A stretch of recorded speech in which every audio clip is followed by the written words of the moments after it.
Excellencies, friends and colleagues, it really gives me great pleasure to welcome you all here today to our workshop, which is jointly organized by our three universities, AUC, the School of Global Affairs and Public Policy, the Institute for International Relations at the Pantheon University in Athens, and the Center for Energy Policy at the University of Nicosia. We are particularly honored by the presence of His Excellency Nicholas Papadopoulos, President of the Democratic Party of Cyprus and presidential candidate. Wishing him best of luck in the forthcoming elections. We are also happy to welcome Minister Kyprianou, former Foreign Minister of Cyprus, and Professor Tsakiris at the Institute for International, at the Center for Energy Policy at the University of Nicosia.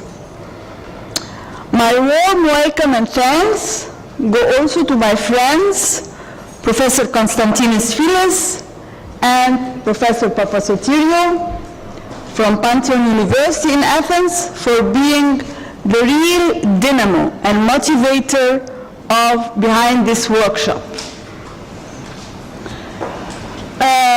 Our tripartite cooperation is having its 5th meeting, in fact, next November in Cyprus. We thought as academics and scholars to contribute with a modest part in this very important alliance to which our heads of state and government attribute the highest priority.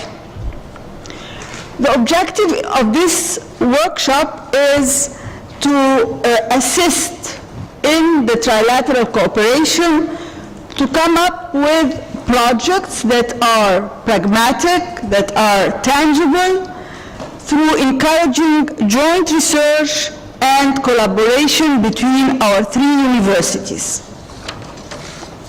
It is with this in mind, in fact, that we thought of holding this workshop, which is really the first of its kind, to brainstorm well-thought ideas and to map a way forward, to help in mapping a way forward at our levels to this summit initiative of our three leaders. As you already must have seen in the agenda, our workshop will focus on the cooperation between the the Eastern Mediterranean countries, but also on the challenges ahead, with special emphasis on the energy parameter as a key determinant for future cooperation that should be further nurtured and supported.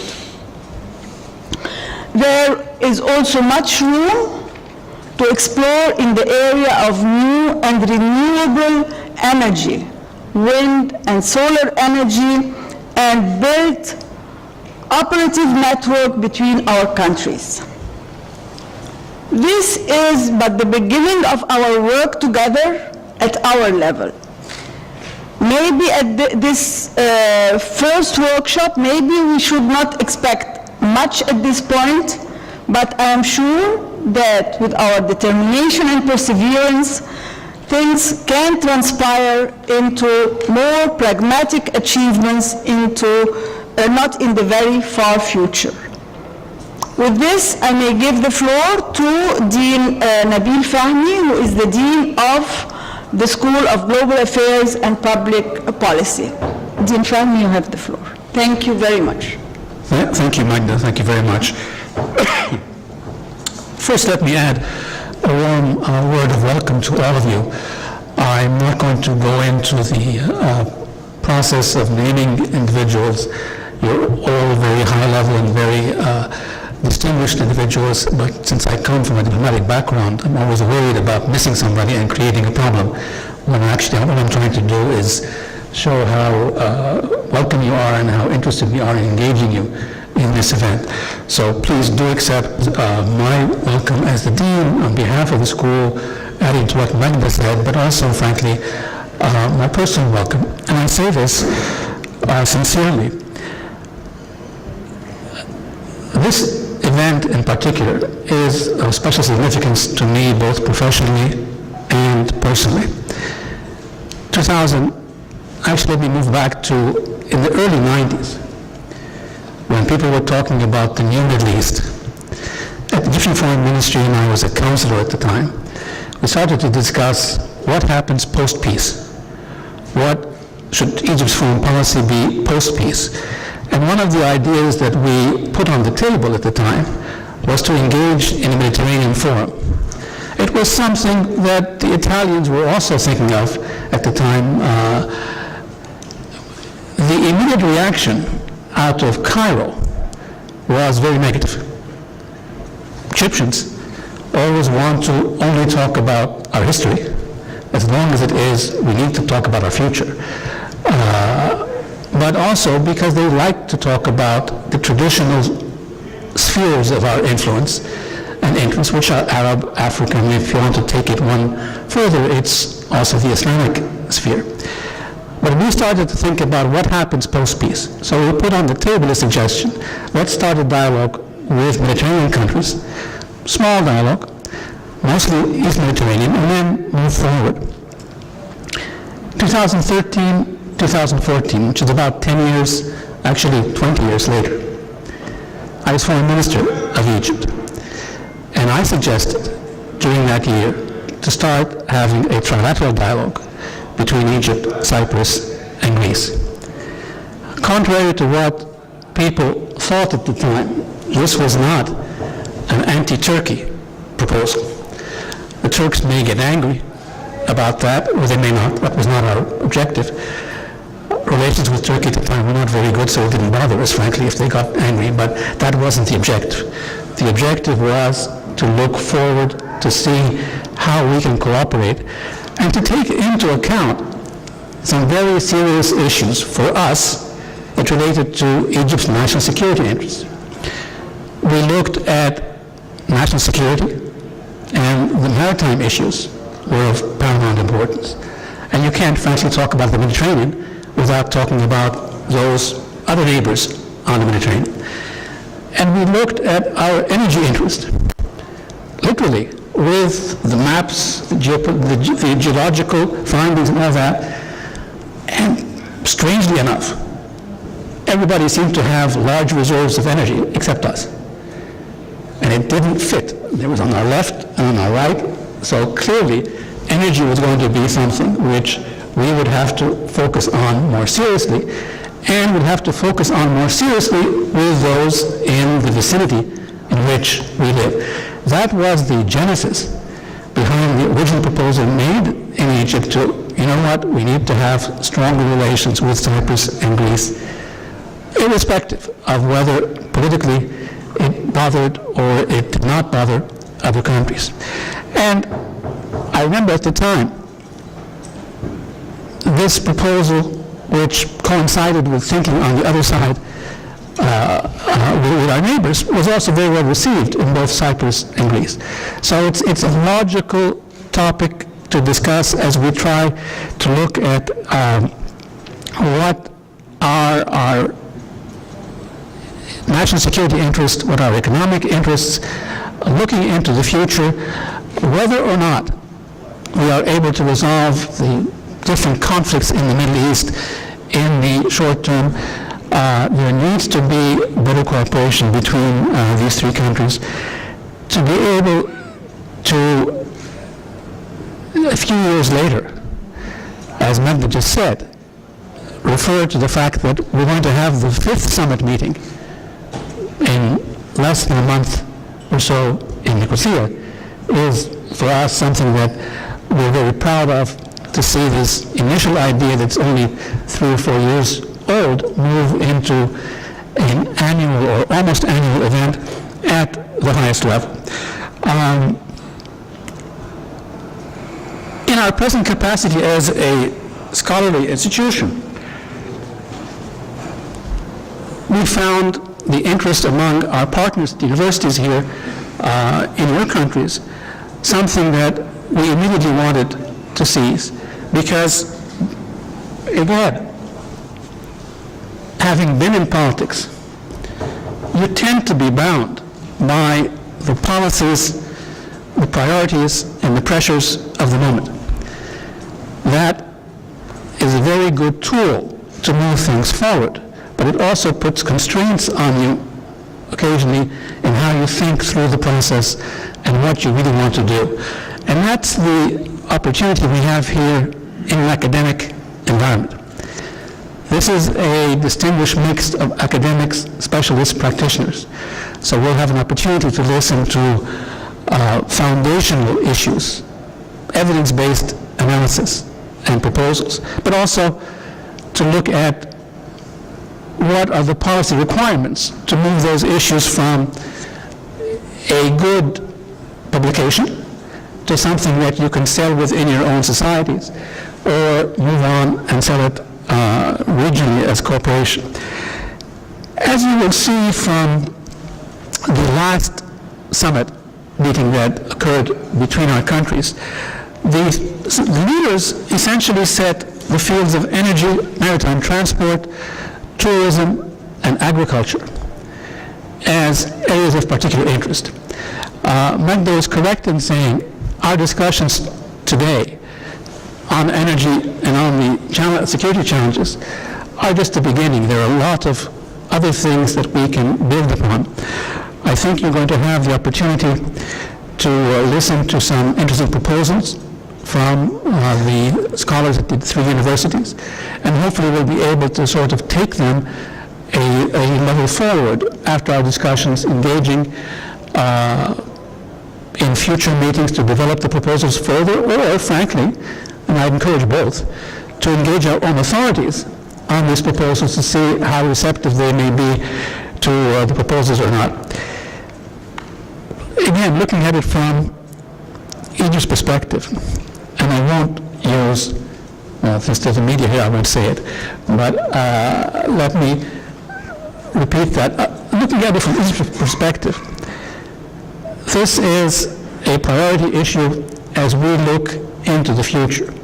But for us also, it's an important stepping stone in what we can do with Europe as a whole.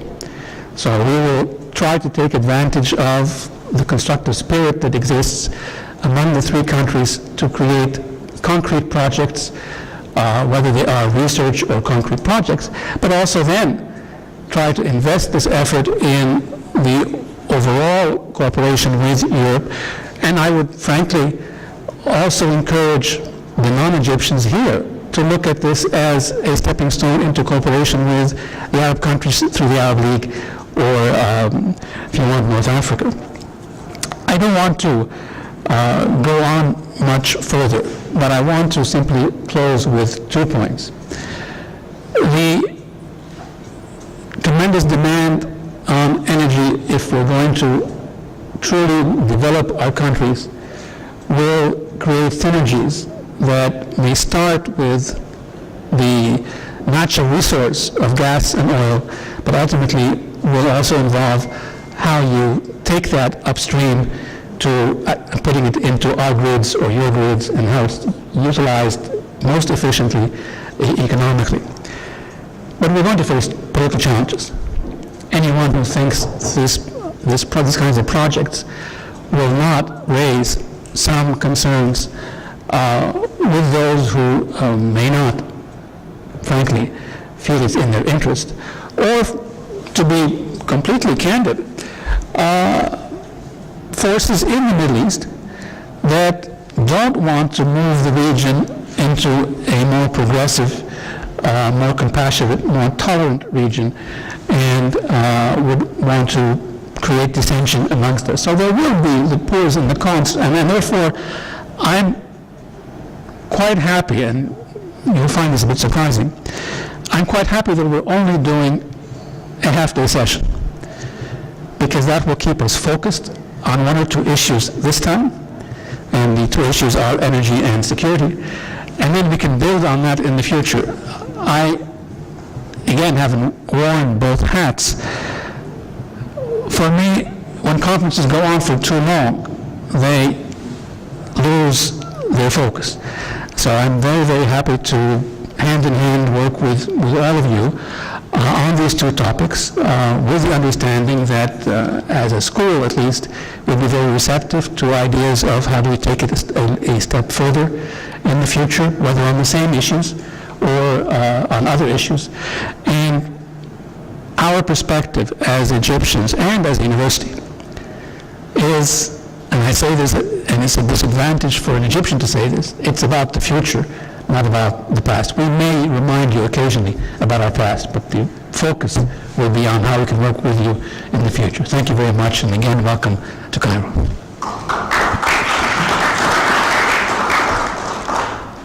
Thank you, Nabil, for your introductory statements, and I would like to give the floor now to His Excellency Papadopoulos to address the workshop. Thank you very much. Good afternoon, Dean Family, Dr. Shaheen, Your Excellencies and distinguished guests, ladies and gentlemen. It is truly an honor and a pleasure to be here. And I thank the organizers for taking the initiative to organize today's talk, which I'm sure will provide some important insights on how our countries can move forward and further cooperate into bringing more prosperity, peace, and stability in the region. Now, the ties between Cyprus and Egypt are historic. They go back many years. They are truly important. Thousands of Cypriots worked on the Suez Canal. Many Cypriot families worked and prospered in Egypt, including mine. My grandfather worked in Alexandria for many years, and then he moved on to Nigeria. But what is truly historic regarding the ties of our two countries, our recent ties, is that the Cypriot people were inspired by the struggle of independence that began in Egypt under Nasser, and soon after, we began our own struggle of independence against British colonial rule. And Egypt was one of the first countries and one of the few countries that supported this struggle for independence, and as Cypriots, this we will never forget. But especially after the Turkish invasion of 1974, Egypt was one of the countries that strongly supported the efforts to reunify the island. Our relationship has stood the test of time, and as was said previously, now it is time to look towards the future. And I also believe that the tripartite cooperation between Egypt, Greece, and Cyprus will give us the opportunity to further strengthen the relationship between our countries and promote our goals of prosperity and stability in the region. Now, Egypt is very important for Cyprus for a very important reason. It was the first country that signed a delimitation agreement with Cyprus regarding our exclusive economic zone. And that agreement helped us sign further agreements with other countries in the region. It gave us the opportunity to continue exploration regarding the natural resources of our exclusive economic zone. And this has led to further cooperation, further prospects of improved economic growth for the whole region. And I stress this because we do live in a very troubled region. Unfortunately, we see the continuing dramas in Syria and Libya, in Yemen, the civil wars that have turned into proxy wars. Cyprus, we welcome all Syrian refugees that choose to come to our shores, and we do try to help directly or indirectly through the European Union. And I believe the hope of everyone in this room is that we will find ways to resolve these conflicts peacefully and, of course, with due respect to human rights. But I believe we also have a common interest in dealing with the forces that are trying to destabilize the region. And there are many challenges up ahead, because we do see a vacuum of power in the region that has led to a game of balance of power between various players in the region. We see this through the rise of the Islamic State and the terrorist attacks that have plagued Europe. We see it in the Libyan crisis, in the war in Syria. Even developments such as Iran's nuclear agreement are indications that things are changing. One development that is of particular concern to us has to do with Turkey, especially after the failed coup against Mr. Erdogan's regime. This has given Mr. Erdogan a chance to proceed with his plans to create a sort of imperial presidency in Turkey with extensive powers. He has pursued purges against his political enemies, has changed the constitution. He has sought to diminish or eliminate the judiciary, the military, which were the secular institutions that kept balances in Turkey's very complicated political going-ons. And the result is that today, as we stand, there are very few chances for Turkey joining the European Union. Certain European countries actually have called for either a termination or a freeze of Turkey's accession process to the EU. The two main parties in the European Parliament have actually voted and have stated that they wish to see an end to this accession process, which complicates things considerably, not only for us but for the whole region, because it is in our best interests that Turkey moves more towards democracy, more towards European harmonization. Unfortunately, what we've seen in the past few years is that Mr. Erdogan has moved exactly in the opposite direction. He has used a phobic narrative in his population against the West, a siege mentality that everybody is intent of bringing Turkey down, and has formed a coalition with the ultranationalist pan-Turkish party.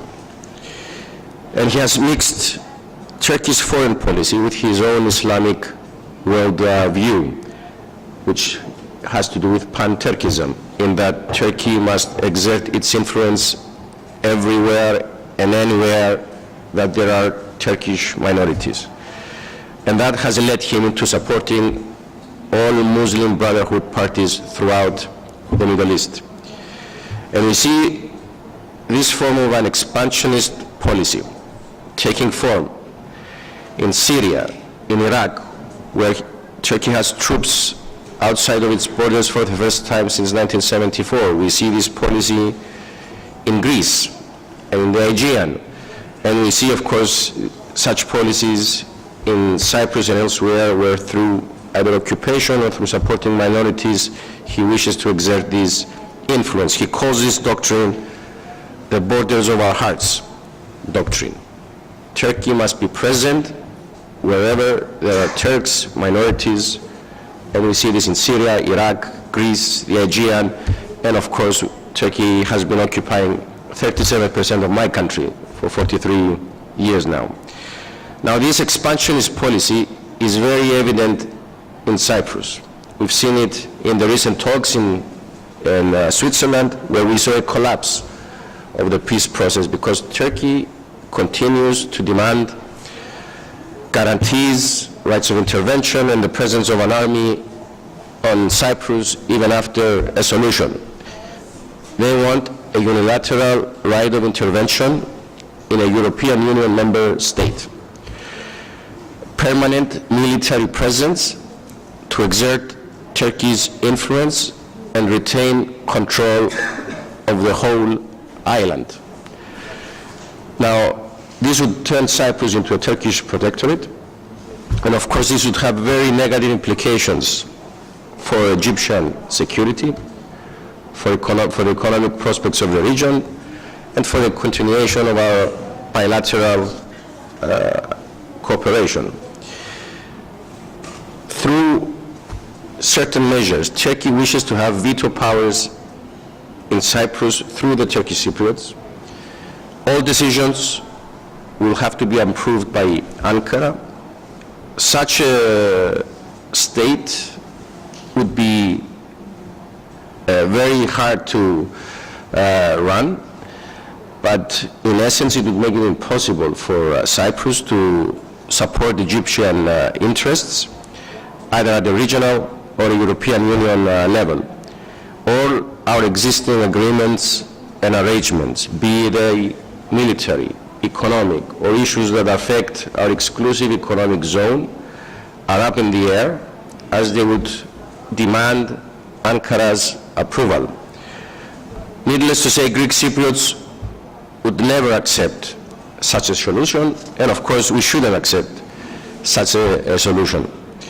And coming back to the issue of energy, as I said before, Egypt was the first country that signed a delimitation agreement regarding our exclusive economic zone. This has led to the first commercial discovery of natural gas deposits in what we call the Aphrodite field in 2011. Unfortunately, since then, not much has happened when it comes to Cypriot natural gas resources and exploitation, and these delays have cost us millions in fuel costs, in other fuel costs. Thankfully, we have seen positive inroads regarding the tripartite agreement with Greece and Cyprus. We have seen the signing of an agreement in 2015 of a bilateral agreement with Egypt to study ways to move forward. These agreements are positive and they show the way forward. Now, there are various reasons for the delay regarding the exploitation of our natural resources in our exclusive economic zone. One, of course, is the very low prices of oil and, of course, natural gas. But there are other reasons, such as indecisiveness on our part, unfortunately. Some people wish for us to wait for further discoveries to be made, to have a clearer picture. But there is also indecision regarding the export option that we have available. A small minority in Cyprus wish to see, for instance, that a pipeline being built between Israel, Cyprus, and Turkey. I personally disagree with such a suggestion. I think it is very dangerous. I think that it is very dangerous to give such power regarding the whole energy sector of the area to Turkey.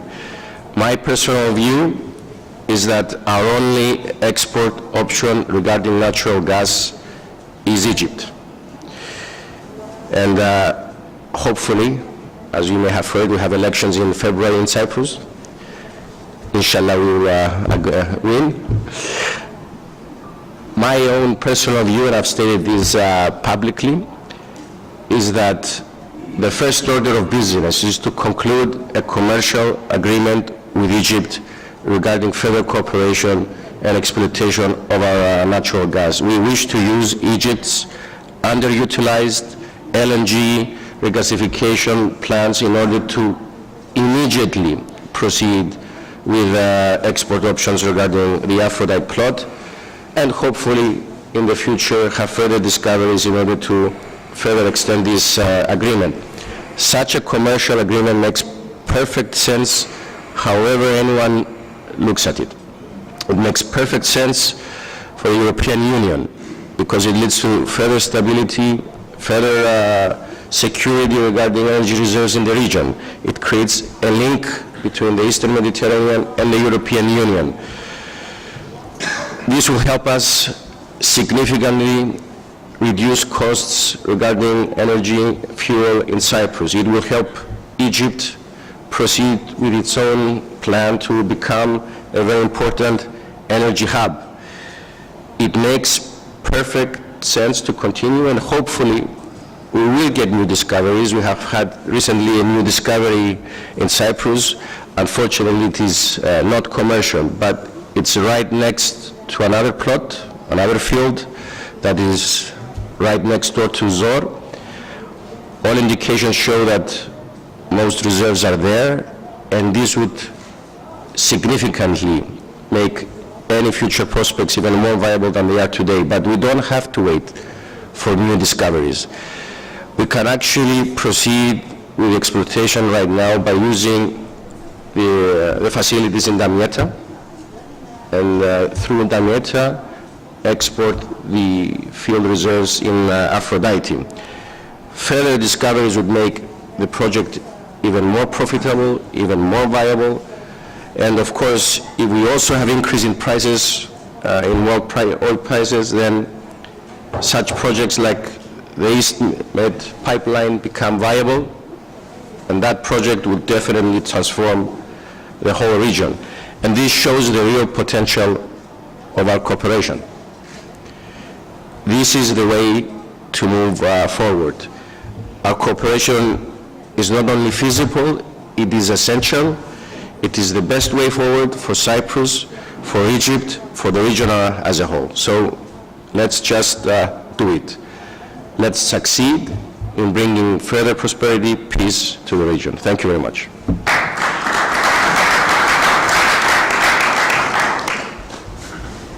Thank you very much, Your Excellency, Mr. Papadopoulos. I think your proposal makes perfect sense to all of us, I assume, and is really music to our ears. We have here a number of experts and academics who are specialized in oil and energy, and who would certainly like to pursue this idea further, and maybe even today. If there are no questions to be addressed to our to Dean Fahmy and His Excellency Papadopoulos, I would like to move to the next session.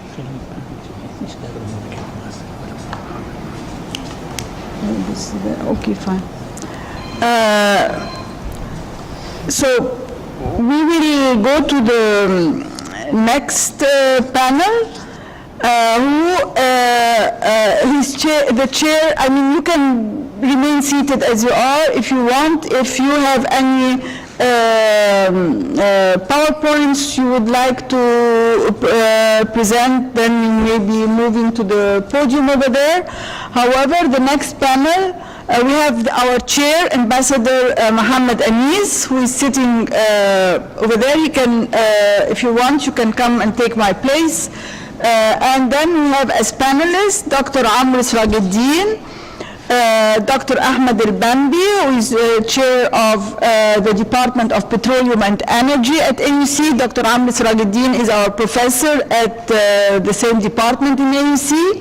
We have from Cyprus, Dr. Theodoros Tsakiris, who is Assistant Professor, Energy Policy and Geopolitics at the University of Nicosia. And from Greece, we have Dr. Konstantinos Philis, who is the director of the Research Institute for International Relations. Instead of moving around, except for the chairman, who will take my place, why don't you all remain seated and speak from your seat? Thank you. As a citizen of Alexandria, it gives me great pleasure to chair this session. Dr. Magda just surprised me a few minutes ago with this request, but it's something that's dear to my heart. So I'm very glad. I know nothing about the energy sector in the Mediterranean, so this will be a huge education for me. I'm very glad to say that. As you're going to be speaking from your present seats, so I'll need your help in if I could see Dr. Amr Srageddin. Oh, that's perfect. Perfectly seated. All right. And we have, and then Dr. Ahmed El-Bambi, the other side of the good, keeping the balance. And then Mr. Tsakiris, all right. And then the one I don't know. That's long time no see. All right, so we have 4 speakers, and we have, what is it, Magda? Do we have about an hour? And then some time for discussion about now, so every speaker can have about, what, 15 minutes or something? Much less. 10 minutes only. It's 10 minutes per speaker. 7 to 10 minutes. All right, perfect. 10 minutes max, and then we So go. let me invite right away Dr. Amr Siraj Al-Din, professor at the Department of Petroleum and Energy Planning, Energy Engineering at AUC to kick off. So you have 7 minutes, sir. Yeah, I need to make a PowerPoint presentation, so can I? Thanks. Dr. Amr Sirajuddin will trade some of his minutes with Dr. Ahmed Al-Bambi. They agreed beforehand on that.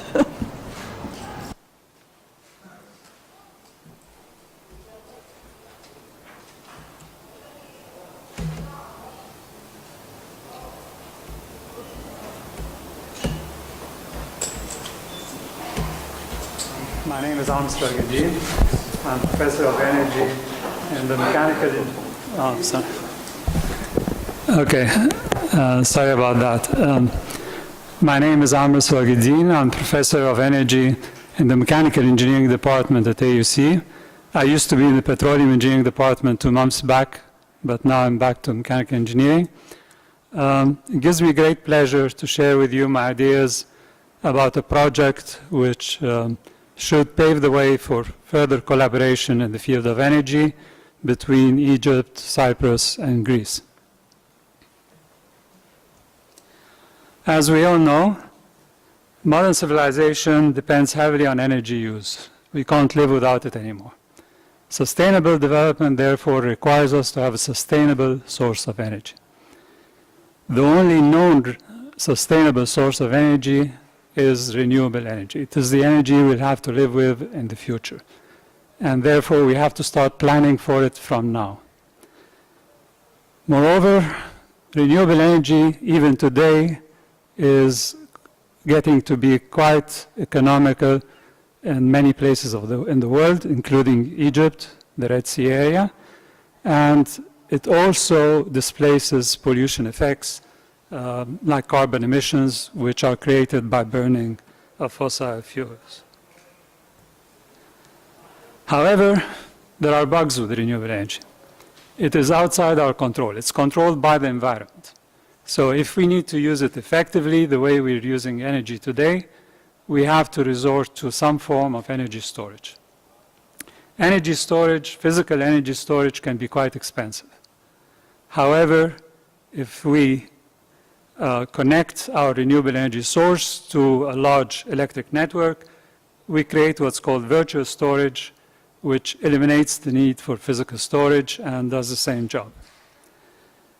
By connecting a large network to the networks of the 3 countries involved, we can have we can connect our renewable energy resources from these countries to the common grid, and the fluctuations which are typical of renewable energy would be reduced. Simply stated, it is very unlikely that the wind in Zafarana area in Egypt would be correlated to the wind in Cyprus. It is very unlikely you'll have calm periods in the same time and then strong winds in the same time, because they're not correlated. So if we integrate the energy coming from both countries, from the wind sector, we will more or less get a fairly uniform distribution of energy from the wind. In addition to that, we can integrate different types of energies, renewable energies, which are available in different countries. There may be types of energies available in one country, renewable energies, which are not dominant in another country. And different types of renewable energy have different characteristics. When you integrate them, you overcome a lot of the disadvantages of renewable energy. Just a quick summary of Egypt's renewable energy plans. We have the same target that Europe has, that is reach 20% reliance on renewable energy by the year 2020. Of these, 12% of the electricity produced should be coming from the wind sector. That means about 7,200 megawatts installed capacity. 2% should come from the solar power, and about 5.8% from hydropower.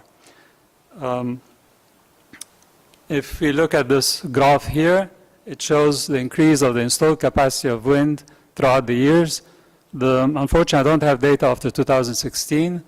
So right now, we should have more than the 800,000 megawatts installed. There's also future plans for solar energy. Right now, it is more economical to use wind energy for large-scale applications and centralized production, we call it, than solar energy. And therefore, the target for the year 2020 is 12% wind, 2% solar. I looked at the renewable energy maps for Cyprus and for Greece, and I noticed the same thing. They're relying more on the wind than the solar energy at present. However, in the further future, solar energy will probably be quite attractive, and we plan by the year 2027 to have 3.5 gigawatts of energy installed. Of these, 2.8 gigawatts would be PV, and 700 megawatts CSP. This is a photograph of the Zafarana wind farm. Egypt has one of the best or most attractive wind farms in the world. It has high wind levels. The average wind speed in the Gulf of Suez area is about 10.5 meters per second, which is considered very high. A threshold of about 5 meters per second is when we'd start considering having a wind energy farm. And the power is proportional to wind speed cube. So a wind farm in the Zafarana region would produce about 8 times as much power as one based on a region which has 5 meters per second. And they do build wind farms at 5 meters per second. However, the area that we're talking about, which has those exceptional winds, is the area that is in the Red Sea zone. It's confined by mountains, which have the effect of funneling the wind coming from the northwest region and accelerating it. So this is why we get very high wind velocities in this region. This is a scale here, and it's a color scale. The wind speed increases as we go up the scale, and you'll notice we are towards the end of the scale, which is the highest velocities. In case you think we only have wind in this region, this is a full energy map of Egypt. Again, it's got a color scale here. And it shows that, yes, we do have the outstanding wind resources in this area, but we also have some pretty good resources. The green and the yellow region are regions which are classified as good wind farm areas, and they cover a lot of Egypt. Actually, if we looked at this scale, I don't know if you can see from where you are, I can't see it, but I know it by heart, except for the purple area, purple areas you see here, in the delta and some of the areas here, all the other areas of Egypt can, theoretically speaking, harbor wind farms. But of course, you get much more from the area with strong winds. Now, Egypt also happens to lie within the solar belt.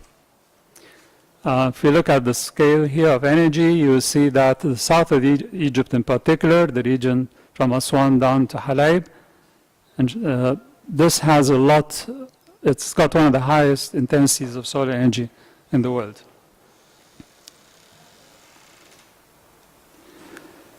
So this project is concerned with medium to long-term energy sharing between Egypt, Cyprus, and Greece. Sharing the energy resources requires that we connect our electric grids together. It requires us not just to connect the supply side, that is the power stations, but it also requires us to connect the loads side. So the consumers and the power plants need to be connected to a common grid that will go through the 3 countries. The most economical way of doing it, actually it's the only practical way of doing it, is the high voltage grids that exist in the countries right now. Cyprus has obviously a national grid, land grid, and so does Egypt. However, there is a region in between, which is part of the Mediterranean Sea, that we need to connect a grid through to be able to connect Egypt to Cyprus. Cyprus is very likely to be connected to Greece. My information comes from the internet. There is the Euro-Asia Interconnector project. From what I read over the internet, everybody is very enthusiastic about it. It's going on very well.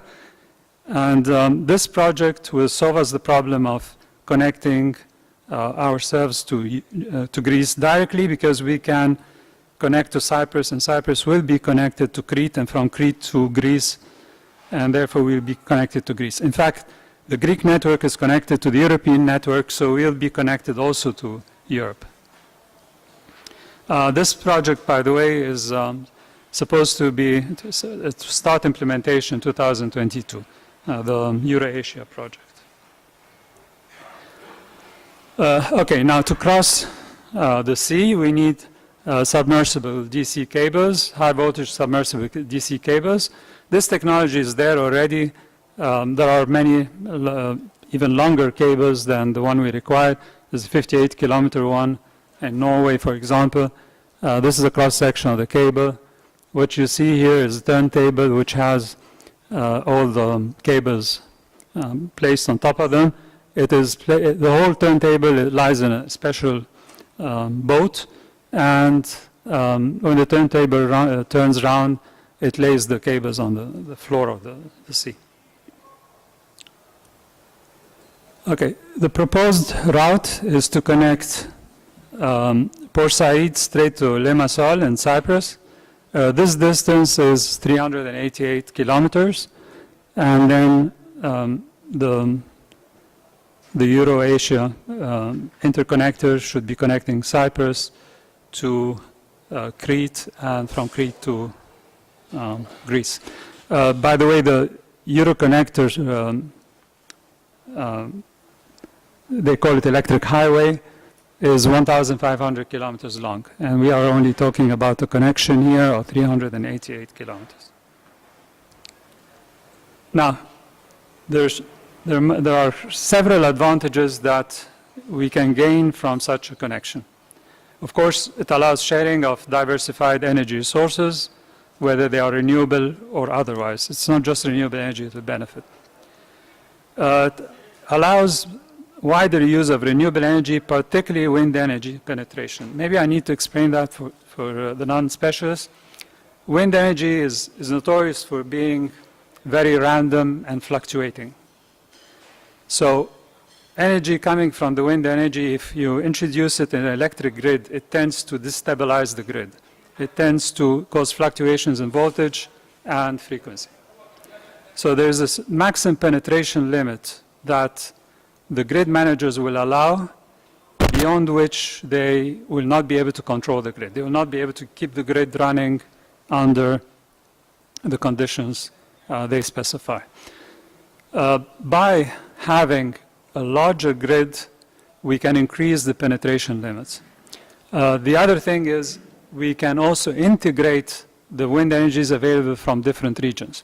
So the fluctuations will be much less. We know it's always windy somewhere. And the locations we are talking about, a location in Greece, a location in Cyprus, a location in the Red Sea area in Egypt, they are remote, they are far out from each other, they are not correlated. So at the end of the day, when you integrate the energy coming from the three sources, the fluctuations in the wind will be minimized. And that will allow us to raise the penetration limits. And from what I could see, it looks as if in the near future, the future for renewable energy will be mainly in the wind, whether it's in Cyprus, Greece, or Egypt. So this grid will be very beneficial towards enhancing the use of renewable energy. Dr. Amr, can I ask you to move to your concluding remarks because you've just gone over the time? Thank you. I got carried away. I'm sorry. Okay. I will have to go quickly. Can I just talk about this quickly here? There are several advantages that you can read, but one important advantage is that the northern area of Egypt, this area up here, the northern area of Africa, has a lot of solar energy, and there was a Desert Tech project that was presented many years ago, in which that was presented in Germany actually, and they were thinking of collecting solar energy from this area, converting it to electricity, and sending it to Europe. So that connection would serve the Desert Tech project. Okay. The project I'm presenting will go through two phases. The first phase is just assessing the benefits of sharing the energy loads and integrating the energy resources of the three countries. If it looks attractive, then we can go to the second phase, which is conceptual design and preliminary cost analysis of the proposed, what I call the Euro-Africa interconnector. To sum up, the project investigates the economic and environmental benefits of sharing the energy loads and resources of all three countries. It requires connecting the local grids together. Therefore, we are proposing connecting Limassol with Port Said through submersible high-voltage DC lines and to exploit the Euro-Asia project connecting Cyprus to Greece. The benefits of this include promotion of renewable energy in the countries concerned, and the submersible grid can also be exploited to connect the solar energy resources of North Africa with Europe. I'm sorry I took over my time because I was given some time over from Dr. Ahmed El-Bambi, so I thought I had all the time in the world. Thank you very much. Thank you.